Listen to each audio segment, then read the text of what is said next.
beautiful day in the neighborhood. It's a beautiful day for a neighbor. Would you be mine?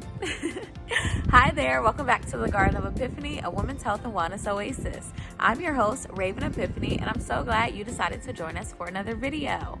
It is beautiful out here. It is like 85 degrees in February, so I definitely said, let's go back outside and record. So here we are. It's a little bit windy, but yeah, we're gonna enjoy the sunshine and this warm weather while we have it. So today we're gonna be talking about another natural remedy. If you missed some of our natural remedies series, I would suggest you go back and watch it. We've talked about listening to your body. We've talked about, oh goodness, what else did we talk about? I'm drawing a blank. Oh, sleep, natural remedies for getting quality sleep. And I don't know, I'm drawing a blank on last week's and anti-inflammatory natural remedies. And so definitely go back and check out each of those so that you can figure out how to maintain and pursue a healthy life in the natural way. So today we're actually going to be talking about immunity and seasonal allergies. So we're at the end, hopefully the end of cold and flu season. And we're also, getting into the spring as we see with this nice 90-degree weather, almost 90-degree weather. And so as such, I wanted to touch on two things, both, how you can regularly support and maintain your immune system, as well as how you can, treat your seasonal allergies in a natural way. I know that's something I really would like to do this upcoming season, if possible, is to minimize my use of my pharmaceutical allergy medicines, my allopathic allergy medicines, especially now that my allergies are not as bad as they were when I was a child. Trust me, I used to go outside and play, and then I had to come in and sit with a cold compress on my eyes for like a good 30 minutes, But thankfully, my allergies are not that bad anymore. So I definitely want to ideally switch over to something natural. And so this is for me just as much as it is for y'all. So anyway, let's jump into it. The first thing we're going to start off with, as usual, is our spiritual approach to this. And so, again, I've said this before, but I believe that God's Bible, not I believe, but God's word, the Bible, is our manual for living. It has all of our promises. It has principles and values and rules and statutes to govern your life by. And included in that is how we can best care for our health and how we can access God's promises for health. And so today our scriptures come from Deuteronomy 7, 12, and 15. I would suggest going ahead and reading that whole passage, but today's scriptures come from that portion. And the subtitle over this section is Blessings of Obedience. And so there are so many blessings that you will get from being obedient to God, both to his word as well as whatever the Holy Spirit is leading you to do. And so here we go. Verse 12 says, "Then it shall come to pass, because you listen to these judgments and keep and do them, that the Lord your God will keep you with the covenant and the mercy which he swore to your fathers." And so basically what that is saying is that there is a covenant that God had with the fathers, i.e. like Abraham and those that came through that lineage. And so he is saying, if you follow his judgments and keep and do his commandments, that he will honor those covenants that he gave to those ancestors. And so verse 15 really touches on immunity spiritually, and how you can, the verse 12 connects to you actually being immune to different diseases, sicknesses, illnesses, etc. And so verse 15 says, "And the Lord will take away from you all sickness, and will afflict you with none of the terrible diseases of Egypt, which you have known, but will lay them on all those who hate you." And so basically what the scripture is saying is that if you do verse 12, you follow God's statutes, you follow the things that he's told you to do, you follow his judgments, you keep them, you do them, God will honor the covenant that he had with our, forefathers, Abraham, and the line of David, etc., those who were God's original chosen people. And he will not only take away sickness from us, but he will not afflict us with any of the illnesses that they knew back in Egypt. But I attribute this today to any illnesses, sicknesses and diseases in the world. If you are doing God's laws, statutes, etc., and of course, if you have canceled out any evil covenants over your life, then this stands for you. You will not be afflicted by the sicknesses that are known in the world, and he will take away sickness from you. So those two things. And you should know that that is your promise, because sometimes, you know, sickness may try to come in your body, but you should know that if you are doing God's laws, statutes, etc., and you've canceled out all covenants, that you have authority to say, this sickness can't live in my body. This is against, you know, the finished work of my Jesus Christ on the cross, and you can, you know, cast that sickness out. So know that you have that authority. Know that this is your promise.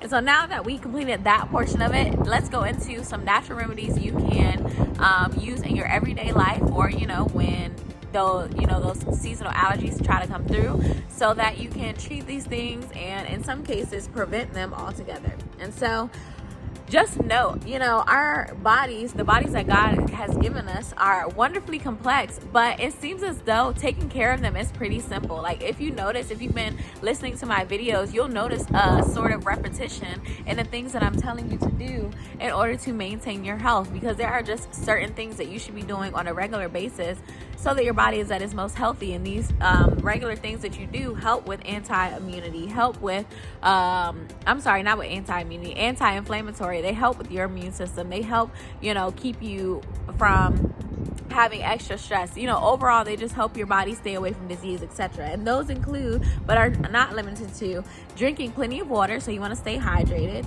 getting regular exercise, which we talk about all the time, getting enough quality sleep, which we talked about in our natural remedies series. And so if that's something that you struggle with, I suggest you go back and watch that video. I will plug it here. Limiting stress. Stress, we know, can lead to a lot of different illnesses. And I'll slow down. My mom said I talk really fast in my videos, and I know that I do. So let me try to reel it in. So, eating a well-balanced, nutrient-rich diet. And so we've talked about your vitamins and minerals that you should be getting. I plug this video all the time because getting your vitamins and minerals are also another major key to health and wellness. And so if you didn't watch that video, I will plug that one here. But eating a diet that is rich in these things can help to keep you in good health. And of course, in this video, we're talking about immunity. It will help with that as well. You also, for immunity specifically, want to incorporate probiotic foods. You can take a probiotic supplement, but as you know, I am on the stance that you should try to get what you need from your foods first and then seek supplements after if needed. And so probiotic foods include, but are not limited to, yogurt. I know I don't like necessarily the taste of yogurt by itself, but I do put it in my smoothie every day, and so that's a way that I'm able to easily get it in. Sauerkraut and kimchi. These are fermented cabbages, and you know, they have probiotic what is the word I'm looking for? Probiotic qualities to them. Pickles, tempeh, which is something that the vegan world loves. You know, they use it for bacon, they use it for, you know, a lot of different things. And then miso, which is a Japanese seasoning that, you know, is used in soups and a lot of other things as well.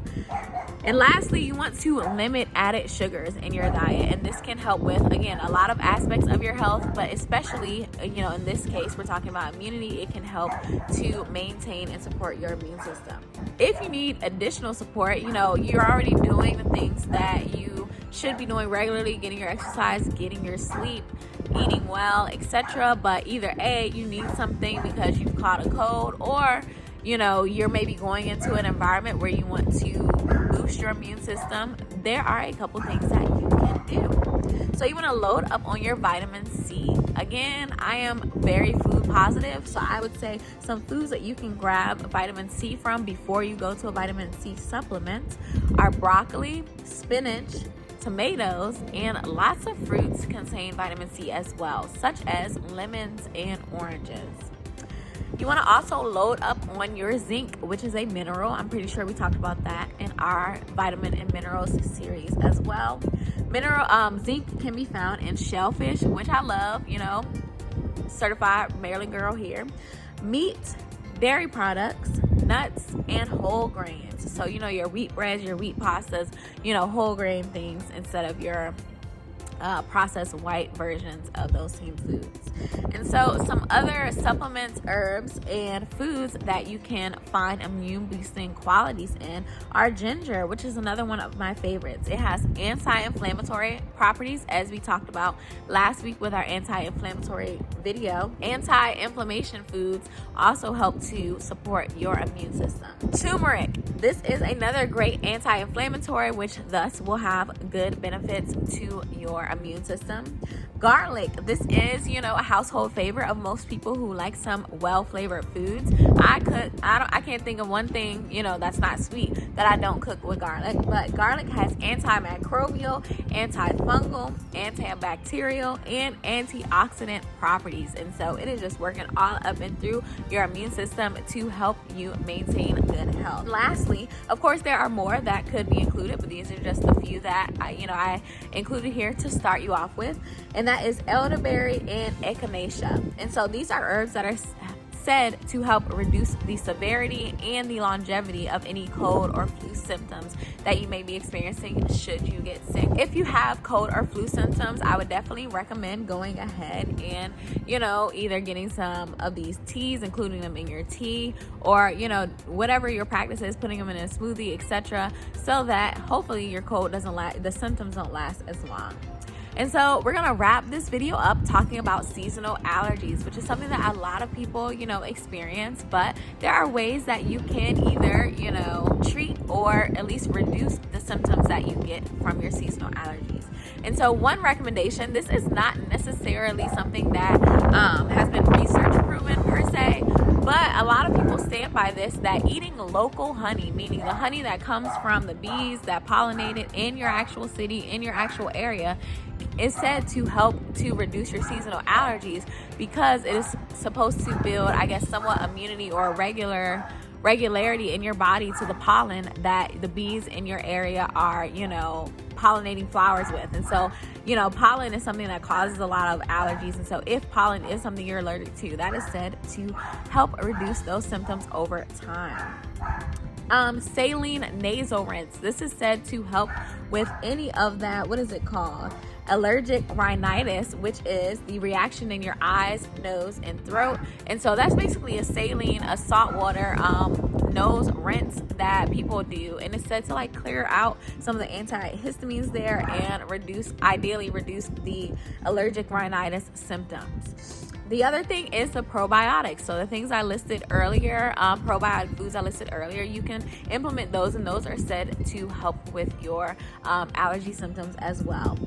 And you can also incorporate some essential oils. And so peppermint oil is said to reduce the allergic rhinitis, as I explained a few minutes ago. Eucalyptus oil, which I love the smell of eucalyptus. It smells so fresh and so it just smells really good. But you can add this to your laundry during allergy season, and it is said to help clear out some of the residue that may cause allergies in your clothing. And frankincense oil, you can dilute this and use it behind your ears or diffuse it into the air, and this is said to help with your seasonal allergies as well.